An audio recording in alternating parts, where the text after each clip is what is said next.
السلام علیکم دوستو، حضرت مولانا سعد کا بیان امید ہے آپ دھیان سے سنو گے۔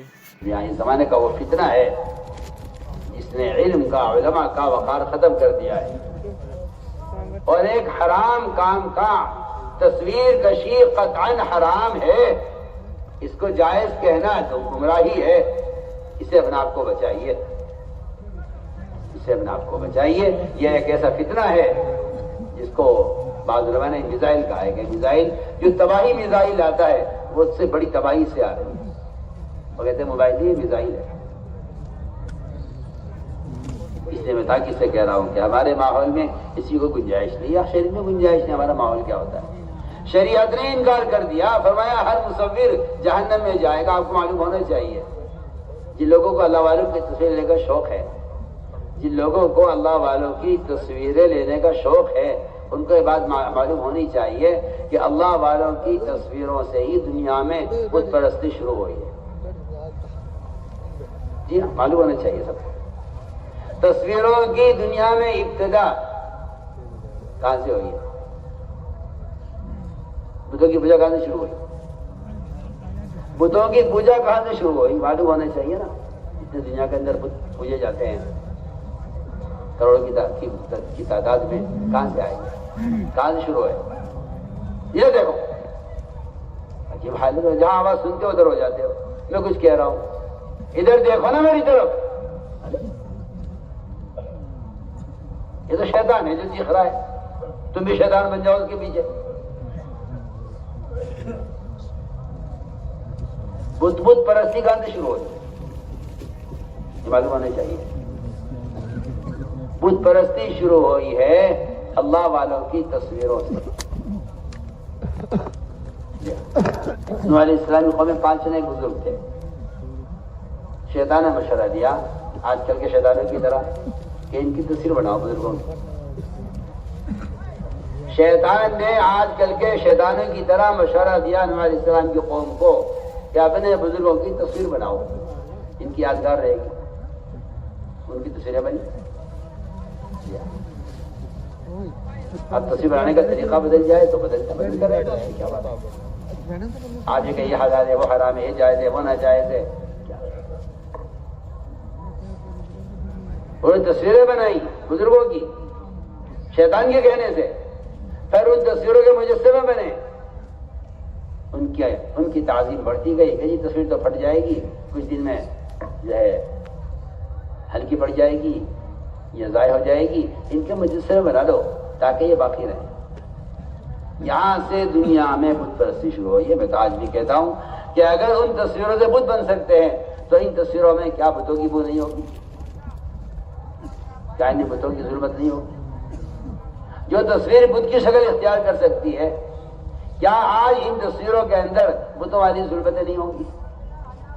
کسی کا احساس مردہ ہو گیا ہو اور کسی کا ایمانی بیچارے کا کھوکھلا ہو کہ کوئی حرج نہیں ہے تو وہ جانے۔ ورنہ میں نے آپ سے عرض کر دیا کہ دنیا میں بت پرستی کی ابتدا اللہ والوں کی تصویروں سے ہوئی ہے۔ کیوں؟ عجیب بات ہے۔ علماء نے لکھا ہے کہ تصویر بنانا، چاہے موبائل سے بنائے، تصویر بنانا اللہ تعالی کی، اللہ اکبر، اللہ تعالی کی صفت میں، اس کی صفت تخلیق ہے، اس کی نقالی کرنا ہے کہ میں بھی اللہ ہوں۔ زنا کرنے والا، شراب پینے والا، چوری کرنے والا، جھوٹ بولنے والا، غیبت کرنے والا، کسی کو نہیں کہا کہ کوئی اللہ بننا چاہتا ہے، خالق بننا چاہتا ہے۔ صرف تصویر بنانے والے کے بارے میں فرمایا کہ یہ خالق بننا چاہتا ہے۔ جی حدیث ہے، پڑھی حدیث، کوئی خالی باتیں تھوڑی ہوتی ہے یہاں دعوت کے ممبر سے، صاف حدیث ہے۔ جو آدمی کسی بھی طرح سے تصویر بنا رہا ہے وہ خالق بننا چاہتا ہے۔ اللہ نے تو نے خالق بننا چاہا، ڈالی میں روح تصویروں میں وہ نہیں ڈال سکے گا، روح ڈالنے سے اللہ کا کام ہے۔ اللہ ان مصور اٹھا کے جہنم میں ڈال دیں گے سیدھا، سیدھی بات ہے۔ یہ لکھا مولانا جو ہے بدر عالم شمس تجوان سننا میں تصویر کشی پر یہ لکھا ہے اور روایت نقل کی ہے کہ مصور اللہ بننا چاہتا ہے کسی شراب پینے پر، زنا کرنے پر، جھوٹ بولنے پر، غیبت کرنے پر، کسی کبیرہ گناہ پر وہ عذاب نہیں ہے جو عذاب تصویر لینے پر ہے۔ جی ہاں، پڑھیے آپ حدیث، اشد الناس عذاباً کہا ہے، اشد الناس۔ ابن عباس کے پاس ایک آدمی آیا، آ کر کہنے لگا کہ جی میں آپ سے ایک مسئلہ معلوم کرنے آیا ہوں۔ وہ زمانہ جاہلیت کا زمانہ، کفر کا، وہ بیچارہ کبھی زمانے جاہلیت میں اس کا کام ہوگا تصویر بنانا، تصویر بنایا کرتا تھا۔ اس نے آ کر مسئلہ معلوم کیا ابن عباس رضی اللہ عنہ سے کہ جی میں اسلام لے آیا ہوں، مگر میرا جو طریقہ ہے، میرا جو پیشہ ہے، میری جو آمدنی کا ذریعہ ہے وہ تصویریں بنا بنا کے بیچتا ہوں، اس کے مجھے پیسے ملتے ہیں۔ یہ اس نے کہا کہ جی میرا تو کام ہی کچھ نہیں، اس کے علاوہ میں کیا کروں، میرا دھندا یہی ہے، میرا پیشہ یہی ہے، مجھے اس کے علاوہ کچھ کرنا بھی نہیں آتا۔ ابھی بچوں کو پالنے کے لیے میرا کام یہ ہے کہ میں تصویر بناتا ہوں، ان تصویروں کو بیچ کر جو پیسے آتے ہیں اس سے میں اپنی گزر بسر کرتا ہوں۔ کیونکہ یہ بات بالکل طے شدہ بات ہے کہ تصویر کا بیچنا بھی حرام ہے، اس کا خریدنا بھی حرام ہے، اس کی آمدنی بھی حرام ہے۔ سن لے کان کھول کے بھی کیا بول رہا، تصویر خریدنا، بیچنا اور اس کی آمدنی سب حرام ہے۔ جس طرح شراب کا بیچنا بھی حرام، خریدنا بھی حرام، پینا بھی حرام ہے۔ جو پیسے اس کی بیچ کر پیسے آئے ہیں وہ بھی حرام ہے۔ اس نے کہا ابن عباس رضی اللہ عنہ سے کہ جی میں کیا کروں، میرا تو پیشہ یہی ہے، میں کیا کروں۔ انہوں نے یہ نہیں کہا بھائی مجبوری ہے، حالات ہے، آج کل کی زمانہ بدل رہا ہے اور مجبوری ہے، آؤ بھائی بیٹھ کے سوچ لو، بھائی پریشانی آ رہی ہے مسلمانوں پر، آ جاؤ بیٹھ کے ذرا غور کر لیا جائے اور بیٹھ کر سوچ لیا جائے، چلو فلاں کے مذہب پہ عمل کر لیا جائے، فلاں کے مذہب پہ مسئلہ بتا دیا جائے۔ یہ وہاں یہ کچھ نہیں ہوتا تھا، وہاں یہ تو زمانے میں ہوتا تھا۔ مجبوریوں کا دین کیا، کافروں کے تابع کر دو دین کو اور کہتے رہو ہاں ہم دیندار ہیں۔ انہوں نے یہ نہیں کہا مجبوری ہے۔ ابن عباس نے بتایا کہ تصویر کی آمدنی حرام ہے۔ کیا کہا اس نے؟ تصویر لینا تمہارا، بنانا تصویر حرام ہے۔ وہ تو سنتے ہی اس کی تو دل کو اٹیک ہو گیا اس کے، اور وہ لمبے لمبے سانس لینے لگا، جو روایت ہے میں آپ کو نقل کر رہا ہوں۔ اور اس سے تو پریشان، اور اس پہ اتنا بوجھ پڑا کہ وہ لمبے لمبے سانس لینے لگا۔ وہ کہ جی میں تو ہلاک ہو گیا، میں کیا کروں، کوئی گنجائش ہے؟ نہیں، کوئی گنجائش نہیں ہے۔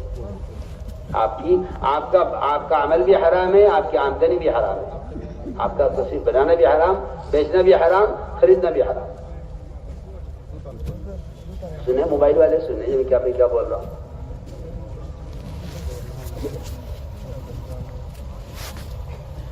اس نے کہا جی میں کیا کروں، خیر میں تو بھوکا مروں گا، میرے پاس کے علاوہ کوئی راستہ نہیں۔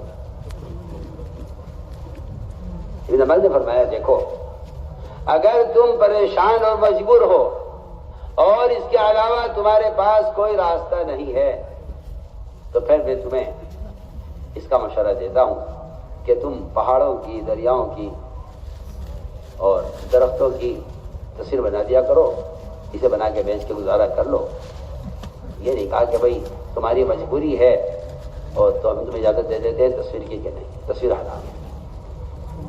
اگر تجھے کرنا ہی ہے یہ کام تو پھر ان چیزوں کی تصویر بنا جن میں روح نہیں ہے، جانور کی، انسان کی، کسی بھی روح والے کی تصویر کا بنانا قطعاً حرام ہے۔